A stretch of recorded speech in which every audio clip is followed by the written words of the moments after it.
Fish, you know, it's so much more difficult cooking fish than it is meat because fish doesn't have a medium rare, well done. There's only one temperature, and that's perfection. You know, with a ribeye, a fillet, we can go from rare to medium rare to, unfortunately, sometimes well done. But with fish, you have to be on point. You've got to get close to it. It's Alaskan king salmon. Look at it. I mean, literally hours old. Don't be intimidated by seeing a fish covered in slime. It just confirms the freshness. More importantly, touch it. A nice, bouncy, firm flesh confirms the freshness of it. The gills, they need to be bright red inside. So, you know, have the confidence to get in there and check those gills. That signifies the freshness of it. The eyes, when you look at the eyes in the salmon, you know, they're not sunken in. They're plump, they're bright, and they look like they're still alive. And then this beauty here. When you see the salmon, you see this hook underneath the lip. It's where the salmon's burrowing in and out of the rocks and trying to feed.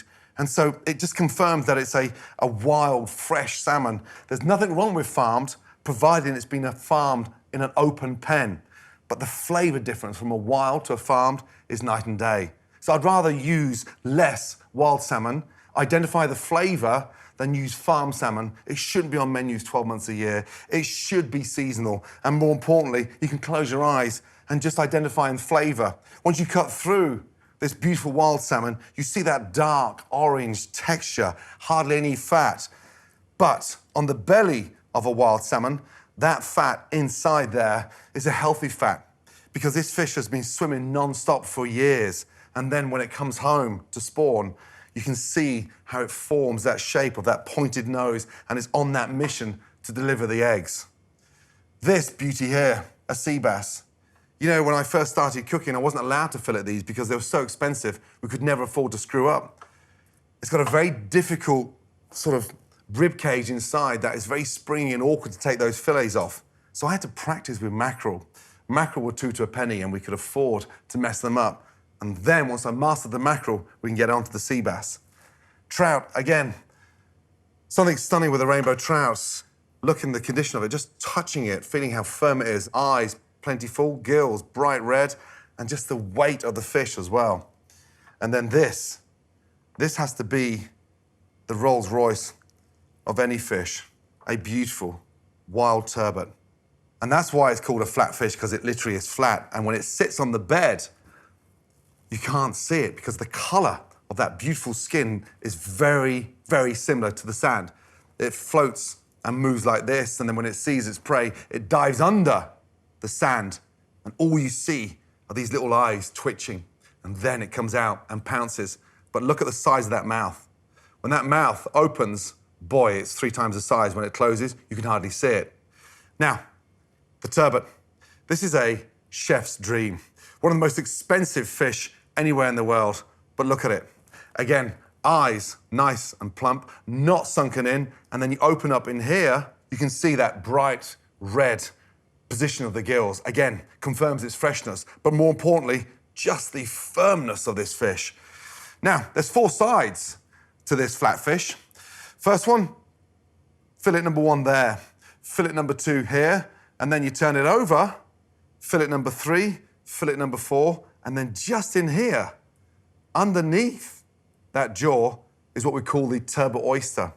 When you get inside there, it's like this beautiful little glistening pearl, and it's a race in any top flight kitchen to what chef gets that for dinner because it's the one piece that no customer ever gets to eat, and it's just incredible. Again, in Japan, they eat them raw. It is that fresh.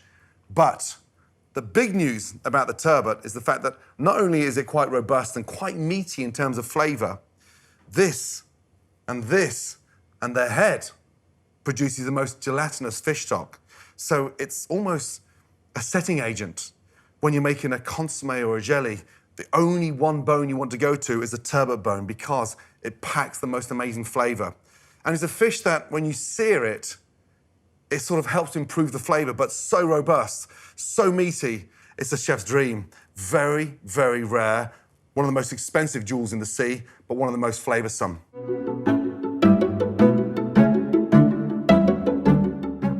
Shellfish, they don't give you time, they don't give you seconds. It needs to be nailed to absolute perfection. Now, scallops, honestly, one of my personal favorites. Also something that took me years to master. Now, look at these things. Beautiful. I mean, they're like the sort of jewels, the pearls, the sapphires of the sea. The freshness is dictated to by the sheen. So when you look at the scallop, you can identify its freshness because of the sparkling, glistening side to it. If they're dull and they look like they're broken and they look ripped, they're not fresh. Never, ever leave scallops in water. The minute you leave scallops in water, they're like sponges, they absorb. So we go to roast them or saute them, you'll never get any color of them. The freshness is in the plumpness, the nice, bright, white, firm flesh, and just the smell. Close your eyes, it's just smell of the ocean. Like every ingredient, it has a top and has a bottom. This is the top. Underneath is the bottom. And you can see how awkward that sits in my hand. Lay them, literally, I call it fat side up. This side here is the muscle connects it to the shell. So keep it plump. And then what happens if you set them in the fridge like this? They sort of almost bed into each other. And so what happens are they set in the fridge, you can see all the right way up, they retain their shape. Now the most important thing is if they retain their shape in the fridge before you cook them, when you come to cook them, aesthetically on the plate already, the dish is 99% of the way there. If they're awkwardly positioned and they're upside down, different positions, they'll set like that. And so getting them to look beautiful on the plate, you've lost your opportunity. So pull back. Understand that that tiny side, the small bit at the bottom is the bottom side, and the big side, we call the fat side up, sits upright. And then this muscle goes to the next one, and they sort of jam up together. Now, there's a right and a wrong way for setting a scallop in a fridge. I know it sounds so meticulous, but if you get that right, honestly, cooking them is a dream because they're literally 90 seconds away from perfection. I'm a massive supporter of hand-dive scallops. Never been a big fan of dredge scallops. Dredging scallops, you tend to taste that grit and that sand embedded inside. Cockles, clams, and mussels have to be key essentials to any great kitchen. You start off with these little baby cockles here. Again, just smelling them. The most important thing is ensuring that they are tight as anything. Like trying to get into the Pentagon, you cannot get in there. Never ever cook with shellfish that's been opened or they start to sort of decompose. The minute they're prized open, they're no longer fresh. They are still vibrant, they are still moving. The big manila clams, again, these things move throughout the sand and they open and close and they pulsate to get to the territories where they feed. The most important thing is running them under cold water prior to cooking them. That gets rid of any sand that maybe is inside.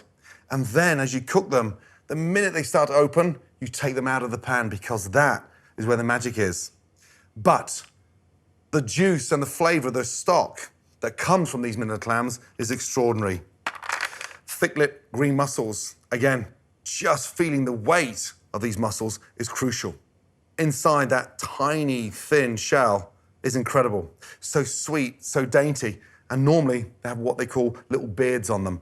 Pull the beard off, scrape off the barnacles, run them under cold water prior to cooking. But again, if you get the pan hot enough, they literally take 30 seconds to steam, and then the magic is the juice.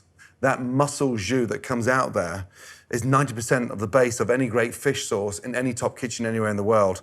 But again, never cook with mussels that have been opened. Never cook with mussels that are smashed or cracked, and make sure you weigh them in your hands. If they feel solid, compact, then that identifies that they're fresh, they're packed with goodness, and it will deliver with flavor. The king of shellfish has to be this baby here. Now, doesn't get any better than these. These are native lobsters. I'm a massive fan of Scottish lobster. Going back to my days in Paris, we used to literally buy Scottish lobsters into Paris. And the French were so adamant the fact that they were almost pissed off that they were Scottish lobsters, they were removing the sign on the side of the box to identify they were Scottish. They hated the fact that the Scottish lobster was so much better than the French. It was extraordinary. Again, more importantly, it's in the weight, because it's live. You want that weight, the fact that, it's still moving. Sometimes when you buy lobster, you pick them up and they're light. All the goodness has gone out of them. Never buy a dead lobster. Never cook a dead lobster. And never cook a frozen lobster. It tastes of nothing but water. The dream way to purchase a lobster is from its aerated tank. Again, great seafood markets, great fishmongers have always got lobsters on. They can hold in the fridge. We call it the lazy lobster. Wrap them in damp newspaper and they stay live in the fridge for up to 3 to 4 days. If not, an aerated tank is absolute perfection. But the first thing you should always do when you pick up a lobster is feel the weight of it. When it's compact and solid, then you know you've got a protein to die for. But look in here. When you roll the lobster over onto its back, you can tell this is a male because the tails are narrow. The female lobsters have got much wider tails, but you hold it upside down, just feel the weight of that tail. It's solid, it's moving, it's still vibrant. And then, of course, the yield from a lobster. 2 big claws, one to crush, and this one super sharp as a razor. So they slice through that one, and this one is to crush. But then these legs, packed with meat as well. Then, of course, this beautiful tail, packed with goodness. But do not underestimate the goodness inside that shell. The lining of a lobster head has this incredible pigment. It's a dark red pigment that we scrape the inside of the shell, and it helps to color the sauce. And it's an incredible sort of coloring that is so natural that if you're making a mousse, you can flavor that mousse with the actual pigment from inside that shell. Also, the brains inside the shell. We use the brains inside that shell to clarify consommes.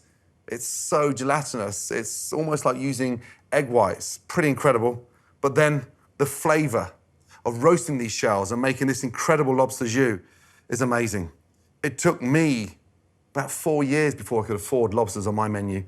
We had to use sort of cheaper versions of, prawns, other shellfish, but we couldn't afford lobsters for about 4 years. Then when we got them, I made sure from head to tail, to the body, to the carcass, to the legs, even to the knuckles, that everything on that lobster was used across those dishes. When I first started cooking with lobsters, we had to have huge supplements on the menu. And I was always worried the fact that once we bought these things that no one was going to buy them, they were so expensive. I see 3 dishes here. I see this incredible entree with this beautiful butter poached lobster here.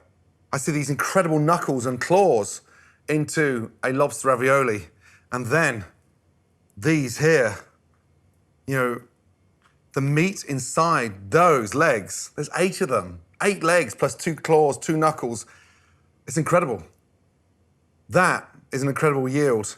But then the final dish is the shell, the tails, and all the empty claws. You can turn that into the most amazing bisque. So, main course, lobster tail. Appetizer, ravioli, tortellini, spaghetti lobster, and then this beautiful shell that can be turned into the most gorgeous, the most amazing lobster bisque. It may start off as an expensive ingredient, but it's a proper investment. And even if you're cooking at home, there are so many ways to go with this, but it is a restaurant dream ingredient.